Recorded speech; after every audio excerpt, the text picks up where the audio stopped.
bisa memahami apa itu upaya cara mengelola keuangan. Jadi nanti kalian diharapkan mampu menerapkan pengelolaan keuangan sebagai upaya masyarakat dalam kehidupan manusia.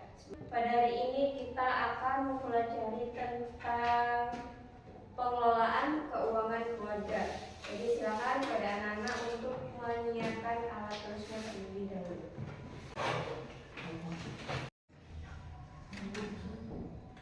Tentang apa sih pengelolaan keuangan itu?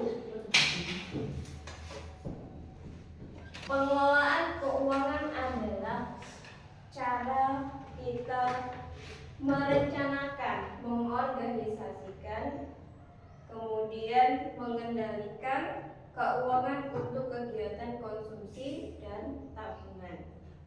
Pengelolaan keuangan merupakan tolak ukur.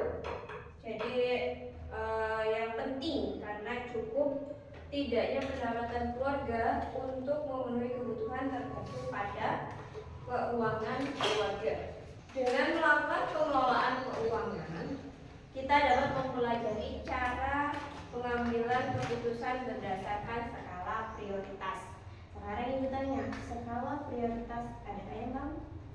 Apa itu skala prioritas? Nggak tahu. Iya, menuju ke skala prioritas. Nah, jadi apa di dalam skala prioritas ini? Yang pertama apa? Satu, kebutuhan. Yang kedua, penting. Terus yang kedua, kebutuhan penting. Yang ketiga, kebutuhan yang sangat penting. Selanjutnya, tujuan pengelolaan keuangan ada 7.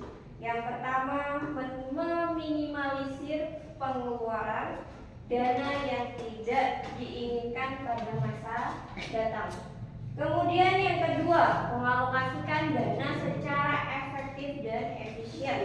Kemudian yang ketiga, mencapai target perencanaan keuangan jangka panjang. Yang keempat, meningkatkan dan melindungi kekayaan yang dimiliki. Yang kelima, mengatur pemasukan dan pengeluaran kas. Yang keenam, mengelola utang. Dan yang ketujuh, mencegah pemborosan. Langkah utama dalam mengelola keuangan adalah membuat perencanaan atau anggaran.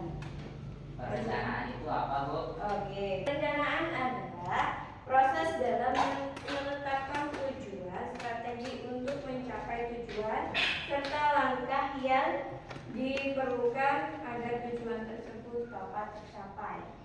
Paham? Oke.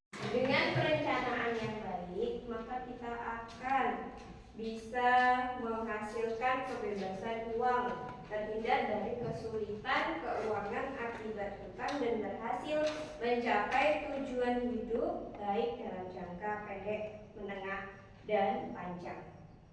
Perencanaan berfungsi untuk menekan risiko hal-hal yang tidak diinginkan pada masa mendatang. Misalnya ketika kita terjadi bencana, seseorang yang memiliki perencanaan baik pasti memiliki dana darurat dan dapat digunakan ketika terjadi bencana secara tiba-tiba.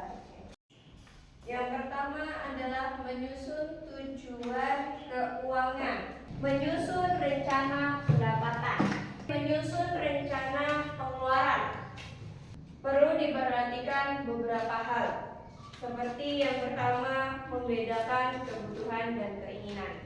Nah, sekarang ibu tanya, apa itu kebutuhan? Ya. Kebutuhan dan keinginan adalah dua hal yang berbeda.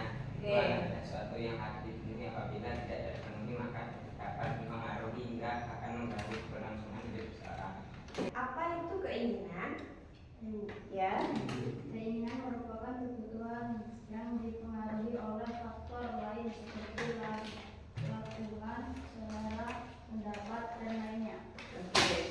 Kebutuhan yang dipengaruhi oleh beberapa faktor, misalnya dipengaruhi oleh selera, oleh lingkungan, oleh pendapatan, dan lainnya.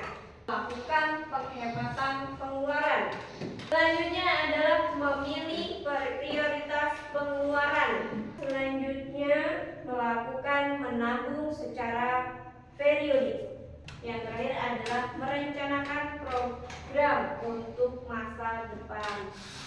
kita harus punya rencana program masa depan. Yang terakhir adalah melakukan review. Yang terakhir, sistem kas keluarga. Oke, untuk mengetahui seberapa kalian paham tentang pengelolaan keuangan keluarga, Ibu sudah siapkan. Jadi ini ada soal yang perlu kalian kerjakan, membedakan kebutuhan dan keinginan.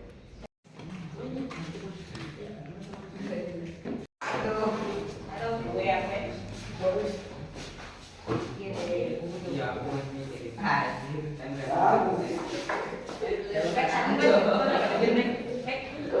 Baik, untuk pertemuan pada hari ini cukup sampai di sini, dan silakan untuk diperhatikan kembali alat buktinya, dan kepada ketua kelas silakan untuk menyiapkan berdoa untuk pulang. Semua siap. Damai.